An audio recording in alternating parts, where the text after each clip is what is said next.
Portuguese capital, Lisbon, lies on the western Iberia Peninsula, where the Tagus River meets the Atlantic Ocean. Settled almost 3,000 years ago, the city predates Rome, Paris, and London by centuries and possesses an epic narrative to match.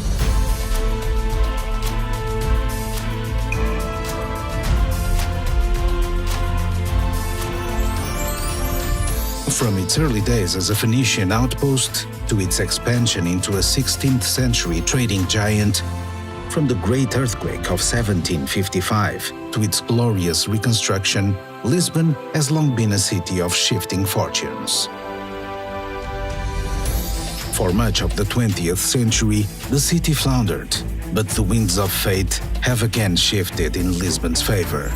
No longer a place of faded glory, 21st century Lisbon is again a place of possibilities. This is a city whose journey has forever been tied to the sea. So it's not surprising that many of her most important landmarks can be found along the waterfront. Rising from the banks of the Tagus River, the fortified elegance of the Torre de Belém stands as a reminder of Portuguese prestige and power in days of old. Just upriver rises the Monument of the Discoveries, which celebrates the nation's most revered seafarers, such as Prince Henry the Navigator, Vasco da Gama, and Ferdinand Magellan. Climb to the rooftop and look down upon the Mapa Mundi below, which charts the routes and discoveries of Portugal's intrepid mariners. Nearby, continue your voyage into Lisbon's seafaring past at the Jerónimos Monastery.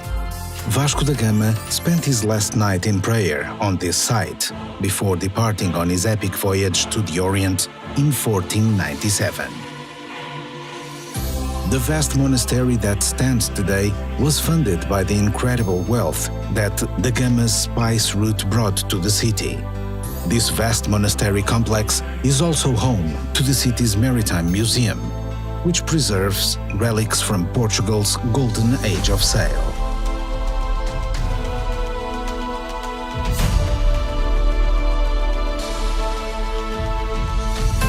In the early 1800s, Portugal's rulers forced the resident monks to vacate their beloved monastery. Destitute, the monks sold a prized possession, their secret egg tart recipe. 5 generations later, the neighboring Belém patisserie serves over 20,000 pastéis de nata to sweet-toothed devotees each day. And the recipe remains a guarded secret to this day. Once you've stocked up to the world's finest pastel de nata, set sail to the newest horizon in creativity at the Museum of Art, Architecture and Technology.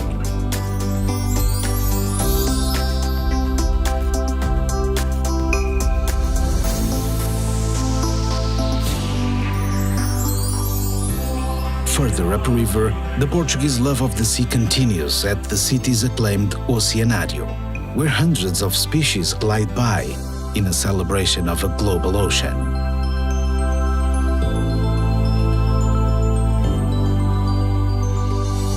From here, climb aboard a cable car and glide upriver again for bird's-eye views of the city and the 11-mile-long Ponte Vasco da Gama, the longest bridge in Europe.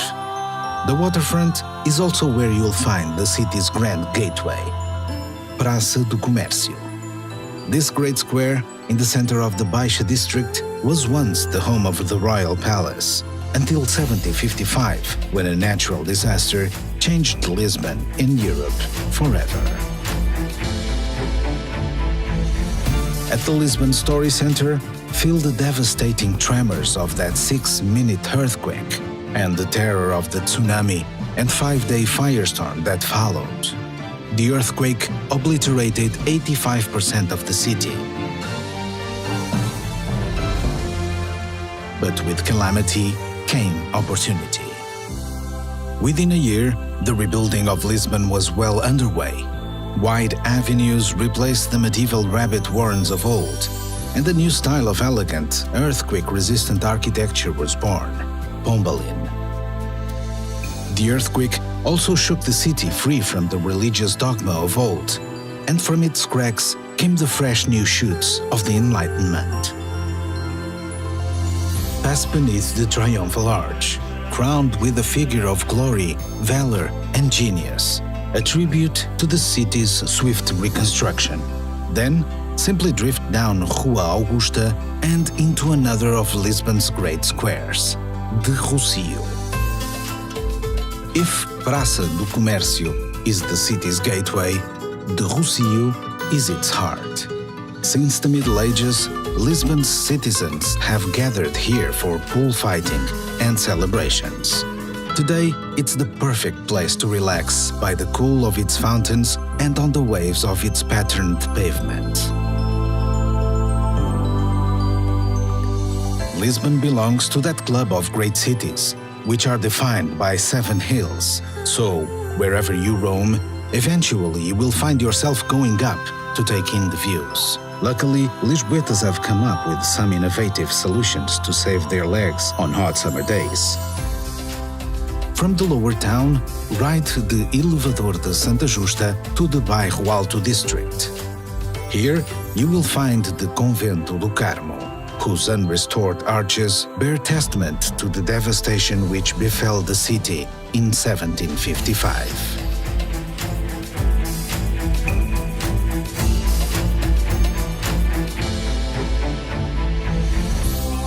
Climb aboard Tram 28, which passes some of the city's most iconic sites. Then, from Portas do Sol, make the climb to Castle of St. George. From high on the battlements of this 11th century Moorish citadel, the red-tiled roofs of Lisbon spread out before you, stepping down to the lower town and the blue Tagus beyond.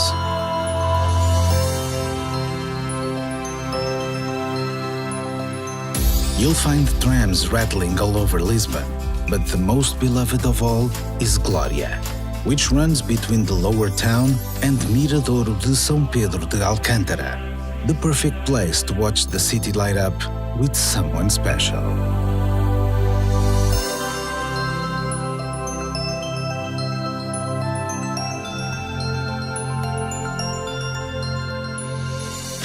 Although the great earthquake reduced much of Lisbon to rubble and ash, the ancient suburb of Alfama was spared. Lose yourself amid the ancient cobblestones and steps, where cafes, bars, and artisan shops have taken residence in the dock workers' homes of old. Yet, the area still retains its village atmosphere, especially during the midsummer festivals, when over 50 street parties pop up all over the city.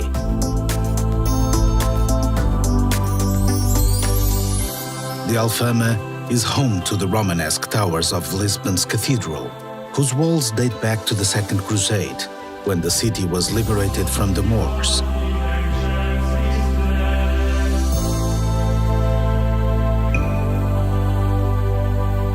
If the stones of Alfama could sing, then surely it would be the bittersweet lament of the Fado. At the Fado Museum, discover the traditional song of Portugal, which originated in the bars and laneways of the Alfama. Then, as the sun gets low, join locals in a Fado bar and listen as professional and up-and-coming fadistas sing the heart-rending stories of the working class and the sea.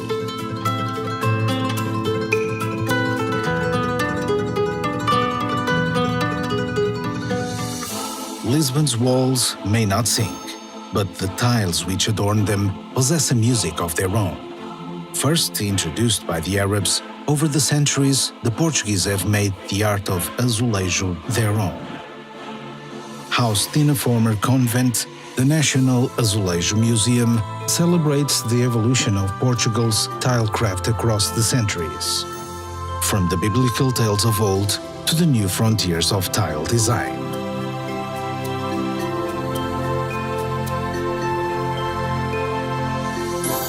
You'll find azulejo at every turn in Lisbon, from the practical to the purely decorative. But to see the Sistine Chapel of tiles, head to the city's north, to Fronteira Palace.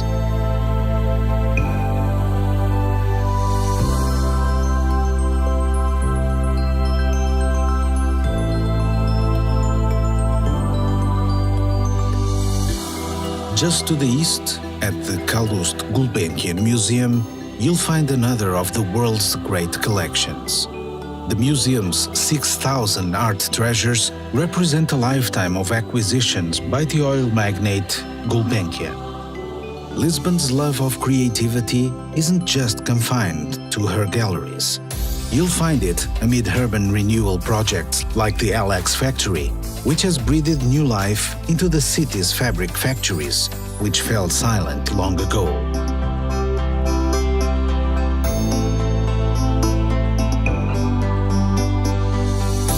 You'll find creativity on the communal tables of the Mercado da Ribeira, where some of the city's most innovative chefs and brewers reinterpret age-old traditions.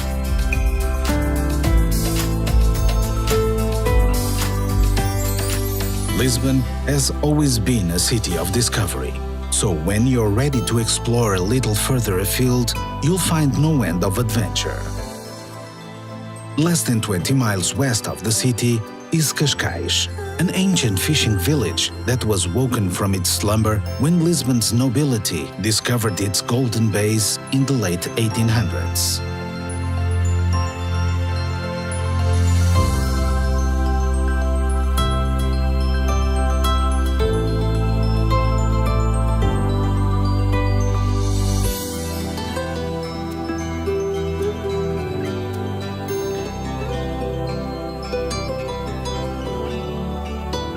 Another playground for Portugal's monarchs was Sintra, the home of the Summer Palace.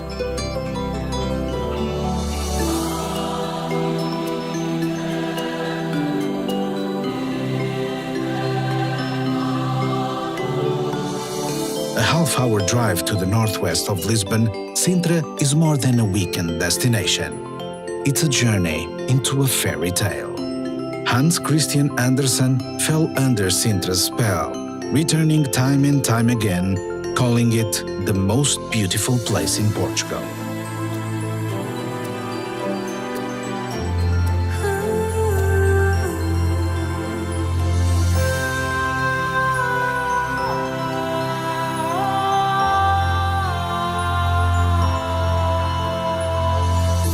From Sintra, it's just a short drive to the incredible coastline of the Sintra-Cascais Natural Park. Spend a few days exploring some of Europe's most beautiful beaches, such as Praia das Maçãs, named after the apples which floated downriver from the nearby orchards and washed up upon its sands. From here, venture southward and explore the remote beaches of Adraga and Ursa, where the Atlantic waves have carved a dramatic coastline straight from Homer's Odyssey.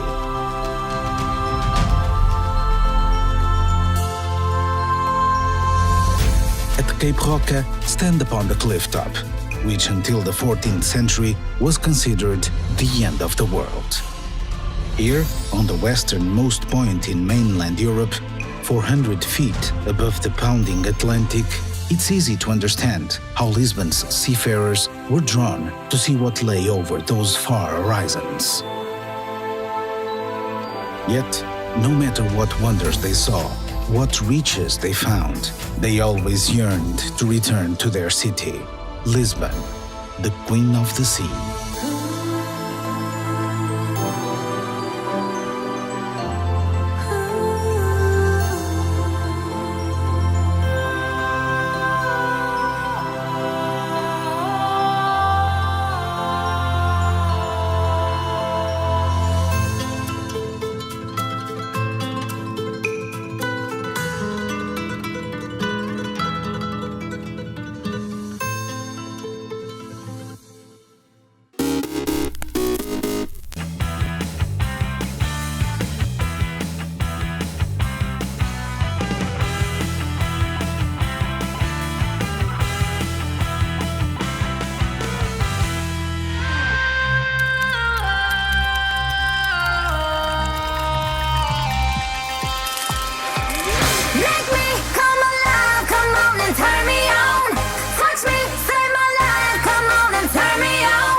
I ever told you the story of someone called Nellie?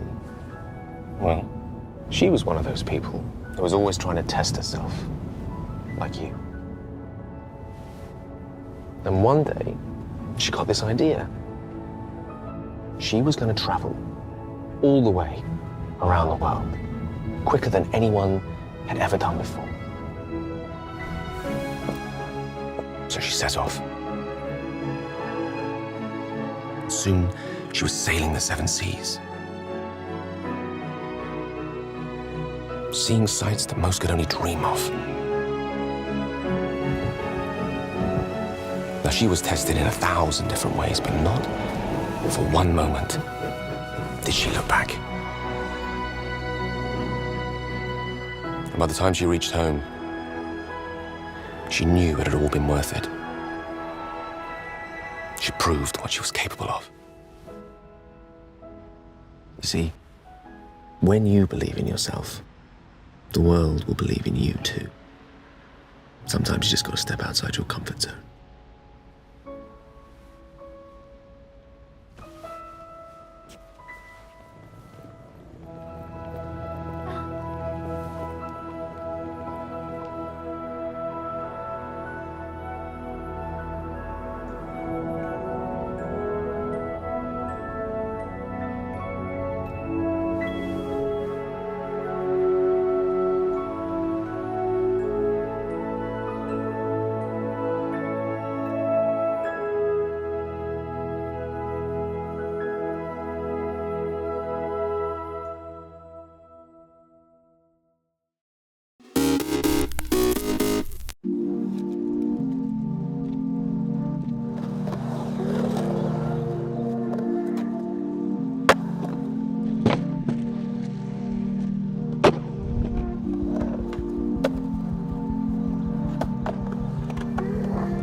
August 12, 1972.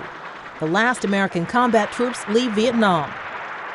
All remaining U.S. troops are withdrawn the next year as part of the Paris Peace Accords. Vietnam is reunified under communist rule more than 2 years after that ceasefire agreement is reached. 1944, Joseph P. Kennedy Jr., older brother of future President John F. Kennedy, is killed during World War II. The 29-year-old Kennedy and his co-pilot die when their Navy plane, filled with explosives, blows up over Britain. 2004. And so my truth is that I am a gay American. New Jersey's Governor Jim McGreevey says he'll resign after saying he had an extramarital affair with a male aide. The aide, Golan Sapel, denies having an affair. He claims the governor sexually harassed him. McGreevey steps down 3 months later. 2000. Tragedy for Russia's Navy in the Barents Sea, part of the Arctic Ocean. That's where the nuclear submarine Kursk explodes and sinks during naval exercises, killing its entire 118-man crew. And 1881. Cecil B. DeMille, the movie producer and director whose films include The Ten Commandments. Remember this day when the strong hand of the Lord leads you out of bondage. Is born in Ashfield, Massachusetts. Today in History, August 12th, Carlotta Bradley, The Associated Press.